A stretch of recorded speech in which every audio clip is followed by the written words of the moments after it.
السلام عليكم يا شيخنا.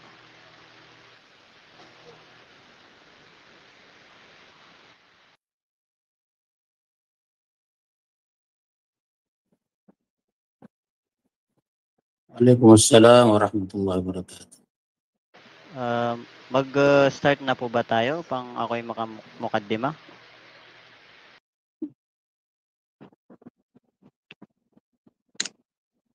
Assalamualaikum. Narinig ba to? Naam ya Sheikh, naririnig po.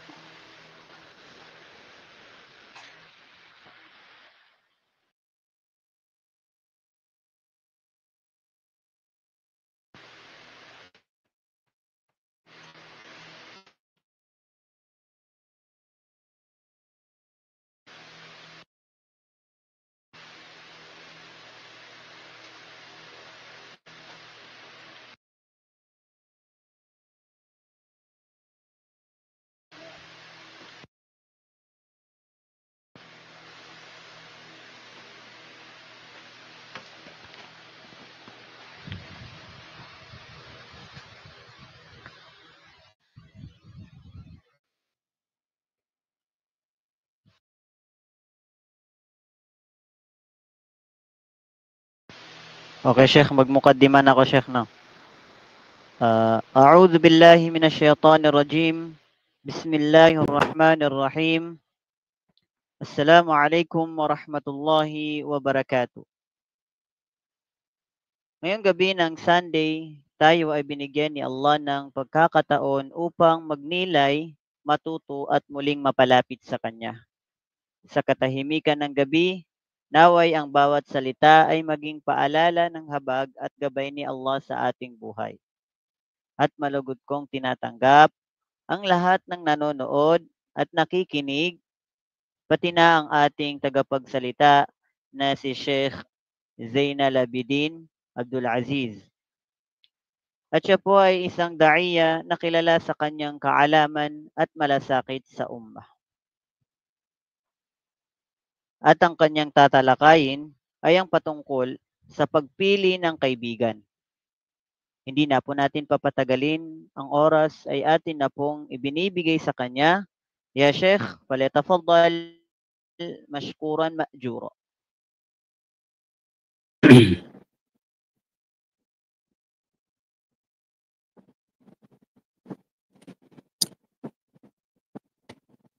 Bismillahirrahmanirrahim. Alhamdulillahi rabbil alamin. Wassalatu wassalamu ala al-mab'uthi rahmatan lil alamin. Habibina wa qudwatina wa syafi'ina Muhammad ibn Abdullah wa ala alihi wa ashabihi ajma'in, amma ba'd. Subhanaka la ilma lana illa ma 'allamtana innaka antal alimul hakim. Thumma assalamu alaikum warahmatullahi wabarakatuh.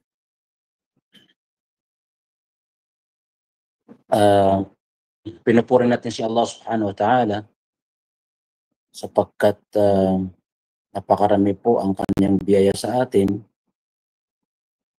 Nawa ang pagpapala ay sumakanya na huling propeta Muhammad sallallahu alaihi wasallam, na kung saan siya ang naging dahilan kung kaya nakarating sa atin ang ating matuwid na pananampalatayang Islam. Mga kapatid sa pananampalataya, nagpapasalamat tayo sa ating mga kapatid na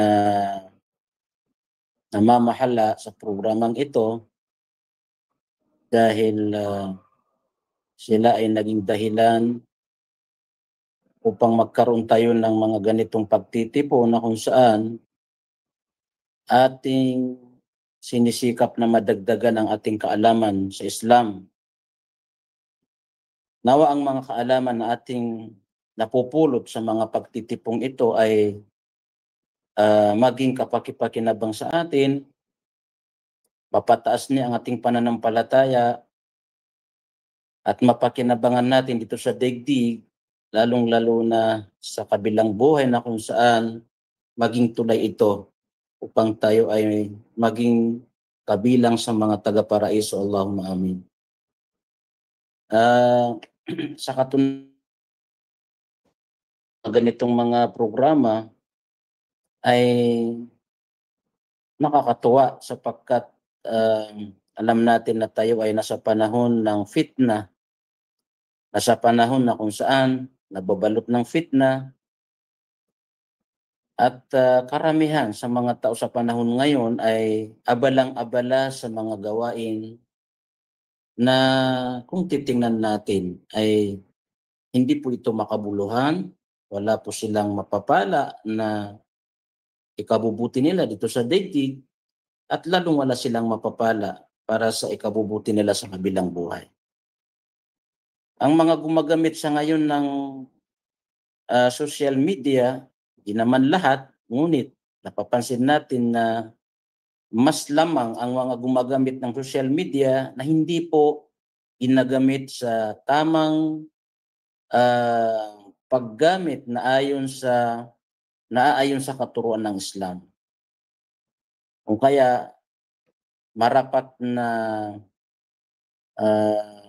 malaman natin na itong social media ay isang kasangkapan na kung ito ay gagamitin natin sa tama, ito ay mapapakinabangan natin at magagamit natin upang mapalakas natin ang ating iman, ang ating kaalaman sa Islam. Ngunit sa kabilang banda, kung ito naman ay aabusuhin natin at gagamitin natin dun sa mga walang katuturan, hindi po malayo na parang sinasayang natin ang ating buhay sa social media, sinusunog natin ang ating pera sa pagbili ng internet data kasi nga hindi nagagamit sa tama. So ito yung sinasabi ng mga ulama na dapat ang isang Muslim ay alam niya na ang buhay dito sa daigdig ay parang mga oras na lumilipas, gaya ng sinabi nila na ya ibna Adama innama anta ayyamun fa idza dhahaba yawmuka dhahaba ba'duka. Sabi ng mga salafus salih, o anak ni Adan, ituring mo ang sarili mo na para kang ikaw na rin ang mga araw na kung saan habang lumilipas ang mga araw ay nababawasan ka. Ibig sabihin, araw-araw ay paubos ng paubos ang ating buhay. So kung hindi ito magagamit sa tama at sa mga gawain na kapaki-pakinabang, so yun na nga, sinasayang ng karamihan sa mga tao ang kanilang oras dito sa social media. Wala'iyadu billah, nawa ay ilayo tayo ni Allah subhanahu wa ta'ala na mabiktima ng social media na kung saan nauubos ang ating oras, nauubos ang ating kaunting pera sa mga walang katuturan. Yun na nga, nakakatuwa na nakakaroon tayo ng ganitong mga programa kahit papaano sa loob ng 30 minuto ay nagagamit natin ito sa makabuluhang bagay. Okay, so balik tayo sa ating paksa na kung saan ito ay ang pagpili ng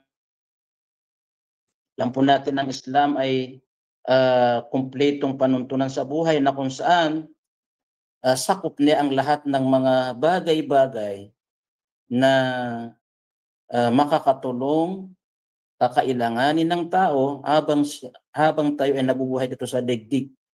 So ang pagpili ng kaibigan o ang pagkakaroon ng kaibigan ay isang normal na hindi maiwasan sapagkat ang nature ng tao ay nabubuhay dito sa daigdig na kakailanganin niya ang ibang tao na kung saan makakasama niya sa buhay. So kabilang sa mga taong ito ang kaibigan. Kung titingnan natin ang mga talata sa Quran, napakarami ang mga talata na tumutukoy sa pagpili ng kaibigan. Katulad ng sinabi ni Allah subhanahu wa ta'ala, sabi ni A'udhu billahi minash shaitanir rajim, al-akhillau yawma idhin ba'duhum li ba'din adu illa al-muttaqin. Sabi ni Allah subhanahu wa ta'ala, sa kabilang buhay, ang mga tao na magkakaibigan dito sa daigdig ay sadyang magiging magkakaaway sa kabilang buhay. Mag-aaway-away sila. Maliban na lamang sa mga muttaqin o yaong mga magkakaibigan na ang kanilang pagkakaibigan ay para sa kagustuhan ni Allah subhanahu wa ta'ala o para sa mga mabubuti na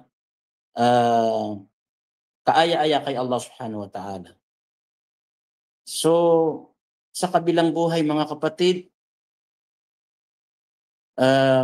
kahit na napakalapit mong kamag-anak, ultimo tatay mo, nanay mo, kapatid mo, anak mo, kapag kayo ay magkaiba ng landas, ay magkaaway kayo sa kabilang buhay. Hindi na kayo magkakamag-anak.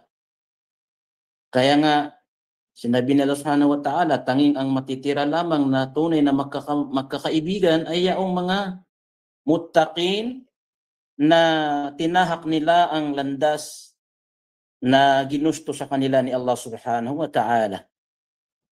So, ganun po ka-importante ang pagpili ng kaibigan.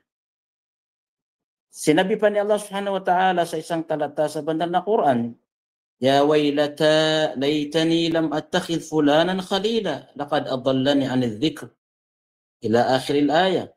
Sa kabilang buhay ay isang matinding pagsisisi ng mga tao ay yung pagkakaroon nila ng mga kaibigan na hindi nila naging kaagapay sa mga gawain na kalugod-lugod kay Allah subhanahu wa ta'ala. Kung kaya ang mga taga-impyerno, habang nilalasap nila yung sakit ng parusa sa impyerno, umiiyak sila at sinasabi nila, sana, ya Allah, ay hindi naging kaibigan ko o hindi ko naging kaibigan si ganito, si fulan, dahil sadyang naligaw niya ako sa matuwid na landas.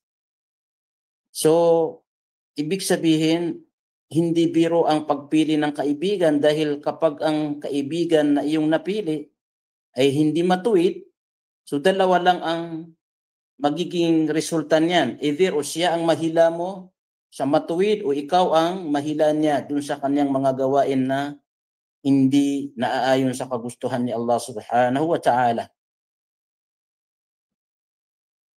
Kaya, pinuri ni subhanahu wa ta'ala ang pagpili ng kaibigan. Dahil kung titingnan natin, nung dumating ang kautusan kay Propeta Muhammad sallallahu alaihi wasallam na kung saan siya ay inutusan ni Allah na lumipat kasamang mga mananampalataya mula sa Makkah patungong Madina.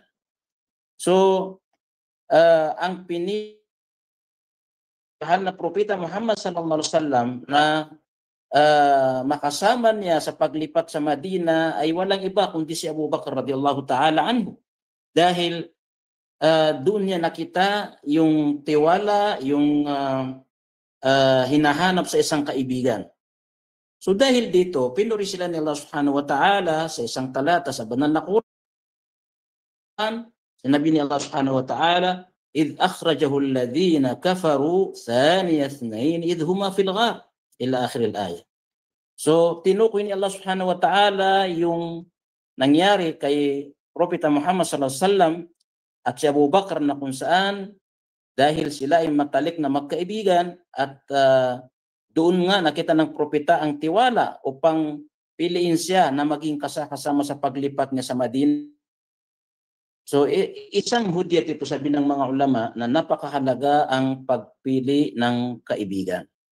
Okay. Ang mga salafus salih, marami rin silang mga binitawang salita patungkol sa pagpili ng kaibigan. Okay. Sabi ni Imam Shafi'i radhiyallahu ta'ala rahimahullahu ta'ala, sabi niya sa isang matalinghagang salita, sinabi na idil mar'u la yar'aka illa takallufa fada'hu wa la tukthir alayhi ta'as. Sabi ni Imam Shafi'i rahimahullahu ta'ala, kapag ang naging kaibigan mo ay tao na wala siyang pakay sa iyo kundi pabigat. Okay? Siguro yun ang tamang kahulugan. Sabi ni Imam Shafi'i, kapag nakita mo sa iyong kaibigan ay wala siyang maidudulot sa iyo kundi pabigat, fada'ahu wala tukthir alayhi ta'assufa. Kung saan mas makabubuti, sabi ni Imam Shafi'i, na iwanan mo siya Dahil ang magiging kinabukasan mo sa kaibigan na puro pabigat, pag siya nagsalita, nasasaktan ka, pag siya kumikilos, hindi mo nagugustuhan, so wala kang mapapala diyan, sabi ni Imam Shafi'i, kundi puro problema, kumbaga, lagi ka niya binibigyan ng mga problema na sa halip na isipin mo yung mga problema mo sa pamilya, problema mo sa iyong pananampalataya, ay doon na napupunta sa mga ikinikilos ng kaibigan mong hindi maganda. Kaya si Propeta Muhammad SAW sinabi niya, al-mar'u ala dini khalilihi falyanzur. Kadalasan sa mga tao ay napapasama sa kaugalian ng kanyang kaibigan.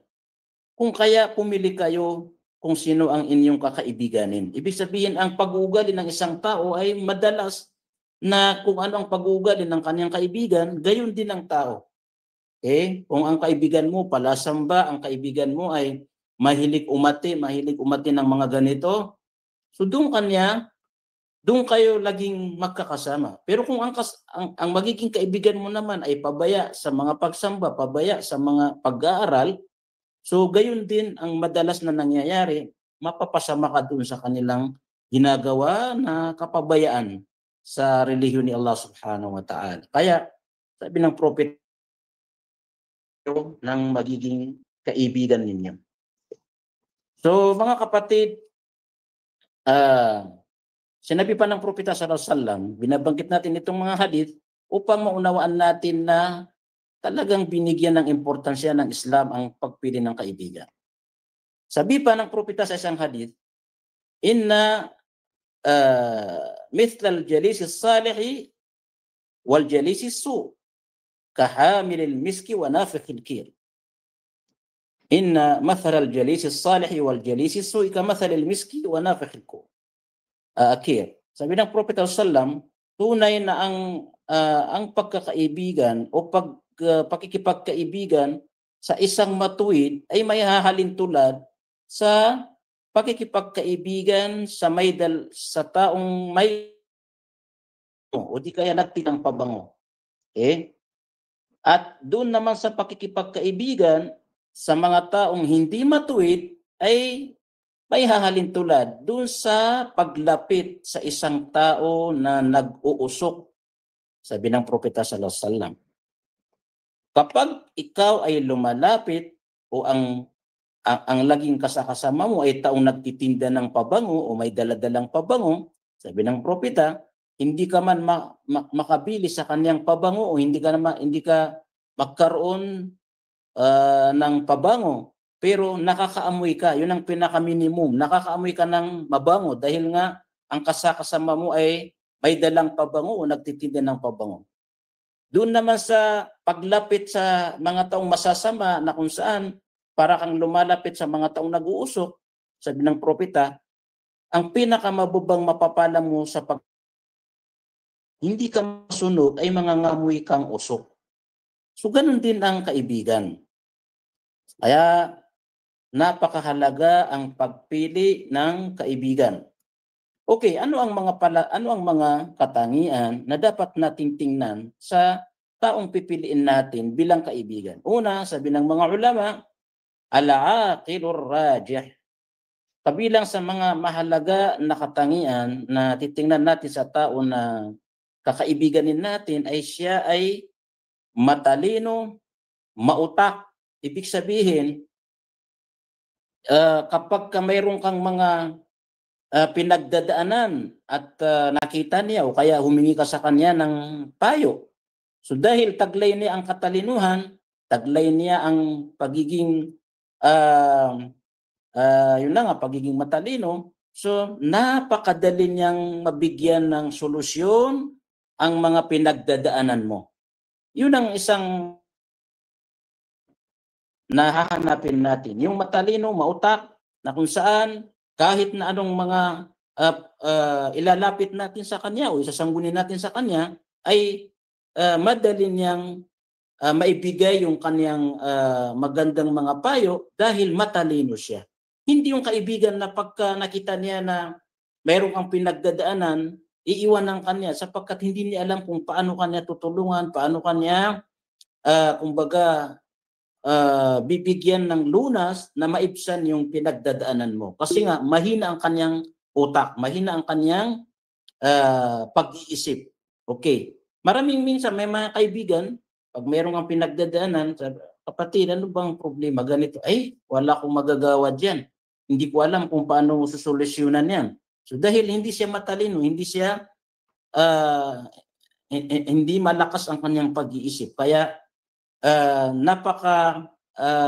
napakalungkot na magkaroon ka ng ganitong kaibigan na kahit ang pinakasimpleng payo ay hindi niya may iyo dahil bugo siya, kumbaga mahina ang kanyang pag-iisip. Pangalawa, sabi ng mga ulama, husnul khuluq. Dapat natin tingnan sa isang kakaibiganin natin ay taglay niya ang mahusay na pag-uugali. Taglay niya ang mahusay ng pag-uugali sapagkat kapag ang kaibigan mo ay mahusay ang kanyang pag-uugali, so ito ay maging bahagi ng kasiyahan habang ikaw ay nabubuhay. Masyaallah, pag mayroon kang kaibigan na mabait, mahusay ang kanyang pag-uugali, hindi ka sinasaktan, kahit na nakikita niya nalulungkot kaya kanyang patawahin, lahat ng kahusayan ay nasa kanya. So isa itong napakasaya na magkaroon ka ng ganitong kaibigan. Okay? Kung kabaliktaran naman, ang magiging kaibigan mo ay pangit ang pag-ugali, puro pasakit ang tatanggap mo sa kanya, so isa rin itong tuturing na pagkalugi natin dito sa daigdig ang pagkakaroon ng hindi mabuting kaibigan. So yun, isa yun sa mga kailangan natin na dapat pipiliin natin na kaibigan ay mahusay ang kanyang pag-uugali. Pangatlo, at taqwa was salah.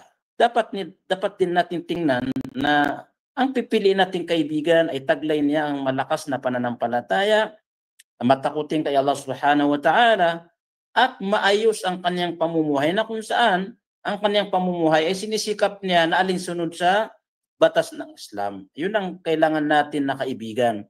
Dahil kapag nagkaroon ka ng kaibigan na matakutin kay Allah Subhanahu wa Ta'ala, kahit na minsan naglulubat ka, nanghihina ka, so kapag nakita kayo, napapalakas niya yung ating iman. No? Timbo, nakita niya, medyo mahina na ang sala mo.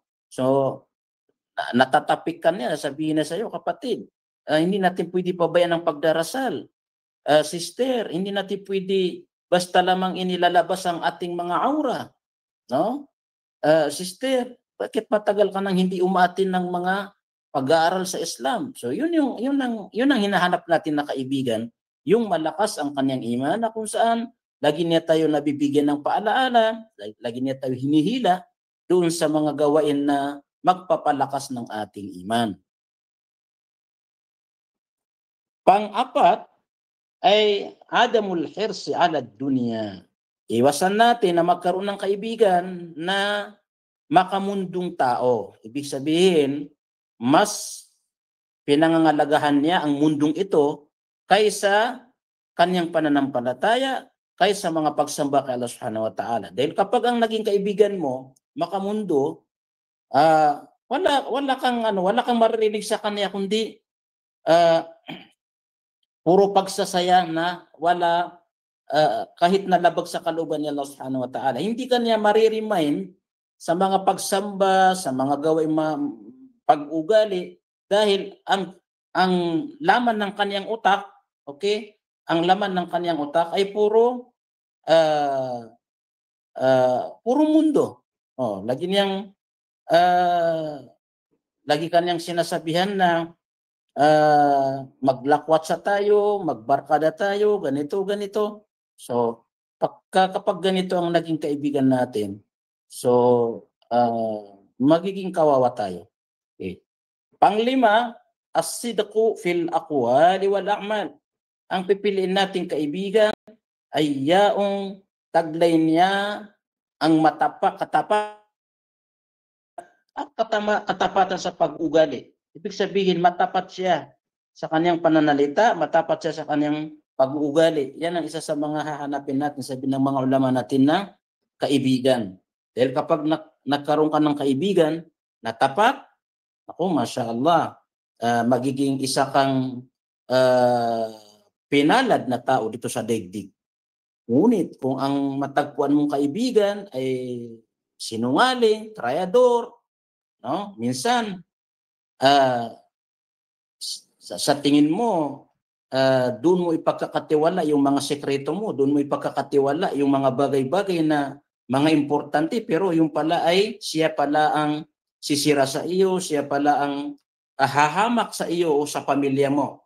No? Marami pong mga magkakaibigan, magkakapitbahay, na sila ay umaasa doon sa kaibigan nila o kaya kapitbahay nila na kapag wala sila sa kanilang tahanan, kaya naglakbay sila ng medyo may kalayuan, pagbibili nila dun sa kaibigan nila, ikaw bahala muna sa pamilya ko, ganito, ganito. Yung pala dahil hindi siya mabuting kaibigan, so imbis na umaasa ka na nasa mabuting kamay ang pamilya mo, may nagbabante sa pamilya mo, siya pala ang aahas sa iyo. Nangyayari minsan na kung saan si kumpare na ipinagkatiwala sa kanya yung kanyang kapitbahay, yung kanyang pamilya ng kanyang kaibigan, siya pala ang aahas sa kanya. So yun, sinabi ng mga ulama natin, kailangan natin hanapin ang mga ganitong katangian. Okay, bilang panghuli, babanggitin natin dito ang sinabi ni Luqman al-Hakim bilang pangaral sa kanyang anak. No, sinabi niya, ya bunayya, man la yamliku lisanahu yandam. O aking mahal na anak, sino man ang hindi niya makontrol ang kaniyang dila. Ibig sabihin, salita ng salita, putak ng putak na, hindi niya pinag-iisipan kung ito ba ay tama, ito ba ay kadugod-dugod kay Allah subhanahu wa ta'ala, ito ba ay makabubuti. Sabi ni Luqman, sayandam, siya ay sa bandang huli, magsisi siya. Dahil lahat ng mga tao na hindi niya kinokontrol ang kanyang pananalita, pagkatapos na kung ano-ano ang iniisip niya, sinasabi niya, sa bandang huli, pagsisisi ang dulot nito. Sinabi pa ni Luqman sa kanyang anak, sabi niya, ya bunayya, la tuksiril miraa, man lam yuksiril miraa, yashtam. Sino man ang naging katangian niya ang pagyayabang, puro pagyayabang. Siya lang ang maganda, siya lang ang matalino, laking pamilya, kung ano-ano. So, madalas sa kanya ay kinamumuhian ng mga tao. Kinamumuhian ng mga tao. Wala pong makakagusto sa isang taong mayabang. Okay?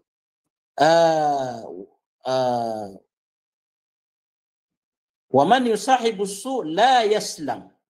Waman yusahibus salihu yaghnam. Ito ang panghuli na sinabi ni Luqman, sabi ni anak, kapag ikaw ay nagkaroon ng kaibigan na masama, so wala ka nang ligtas sa kaniyang kasamaan. Kapag nagkaroon ka ng kaibigan na masama, wala kang ligtas sa kaniyang kasamaan. Ngunit, kapag ikaw ay nagkaroon ng kaibigan na mabait, matuwid, at malakas ang kaniyang iman, yaghnam, yan ang isa sa pinakamagandang biyaya ni Allah subhanahu wa ta'ala na makakamit mo dito sa daigdig. So, mga kapatid, nawa may napulot tayong aral dito sa maikling pagpapaliwanag natin patungkol sa pagpili ng kaibigan. Pumili tayo ng kaibigan ayon sa mga katangian na nabanggit natin na sinabi ng mga ulama, at yung mga may anak sa atin, tulungan natin ang mga anak natin na makapili ng mabait na kaibigan, mabuting kaibigan, dahil sayang ang pagod natin kung ang alam lang natin ay tustusan ang mga anak natin, alagaan sila, tapos hindi mo alam kung sinong kaibigan nila sa labas. Sabi ng mga ulama, para kang nagtatayo ng bahay, ngunit paglabas ng anak mo ay sinisira doon sa labas. Sayang ang effort natin sa mga anak natin kung hindi natin sila tutulungan na makapili ng kaibigan, dahil lalo na sa panahon natin ngayon, napakarami ang mga kabataan na napariwara dahil sa kanilang mga kaibigan sa labas. Kaya tayo pipili tayo ng kaibigan, at yung may mga anak na, tulungan din natin ang mga anak natin na makapili sila ng kaibigan. So hanggang dito lamang. Ito lamang wa akhiru da'wana alhamdulillahi rabbil alamin. Wassalamu alaikum warahmatullahi wabarakatuh. Waalaikumsalam warahmatullahi wabarakatuh. Subhanallah wa alhamdulillah, isa na namang malalim at malawak na kaalaman ang naibahagi sa atin ng ating tagapagsalita na si Sheikh Zainal Abidin Abdul Aziz. Ya Sheikh, kung inyo pong mamarapatin, kayo po ba ay tumatanggap ng ilang mga katanungan mula sa ating tagapakinig? Okay, walang problema. Na ngayon ay pinahintulutan tayo ng ating butihing Sheikh na magtanong. Ngayon ay dumako tayo sa Q&A session at sa mga kababaihan po, paalala lang po dito sa may Google Meet ay kung kayo po ay may katanungan ay pakilagay na lang po sa may comment chat box. At sa mga kalalakihan naman po ay maaari po kayo magtaas ng inyong mga virtual hand upang direktang magtanong kay Sheikh Zainal Abidin. At dyan naman po sa may Facebook Live ay maaari po niyong ilagay ang inyong comment sa may comment section. So kami po ay maghihintay sa inyong mga katanungan. Bismillah po.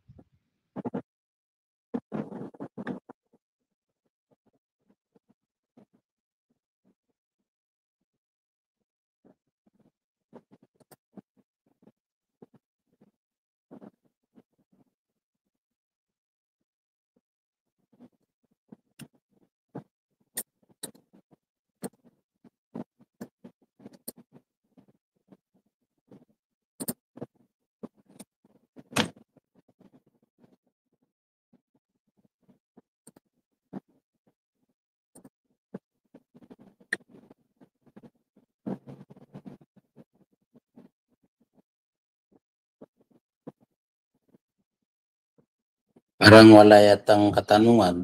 Na Okay, kahit dito rin sa may Facebook Live is wala rin po. So siguro Sheikh, hanggang dito na lang tayo. Jazakallahu khairan sa inyong pagbigay ng oras sa ating mga kapatid sa pananampalatayang Islam. At sa mga nakibahagi rin ngayong gabi, maraming salamat po sa inyo sa walang sawang pagsuporta at pakikinig. So bilang pagtatapos ng ating muhadara ya Sheikhana, ay hinihiling po namin sa inyo na magbigay ng panghuling salita or payo at pangunahan po kami sa kafaratul majalis. Okay, barakallahu fiikum, jazakumullahu khair. Nawagan timpalan tayo ng Allah Subhanahu wa Ta'ala at ang ating nagamit na pagkakataong ay mapabilang sa mga talaan ng ating mga mabubuting gawa na makamit natin ng gantimpalan ng Allah Subhanahu wa Ta'ala. Basahin natin. Allahumma bihamdika nashhadu an la ilaha illa anta nastaghfiruka wa natubu ilaik. Wassalamualaikum warahmatullahi wabarakatuh. Waalaikumsalam warahmatullahi wabarakatuh. Alhamdulillah, naway maging ilaw at gabay ang ating natutunan ngayong gabi. Hindi sapat ang kaalaman kung hindi ito isa sa buhay. Gamitin natin ito upang lalo tayong mapalapit kay Allah Subhanahu wa Ta'ala. Hanggang sa muli mga kapatid sa pananampalatayang Islam. Wassalamualaikum warahmatullahi wabarakatuh.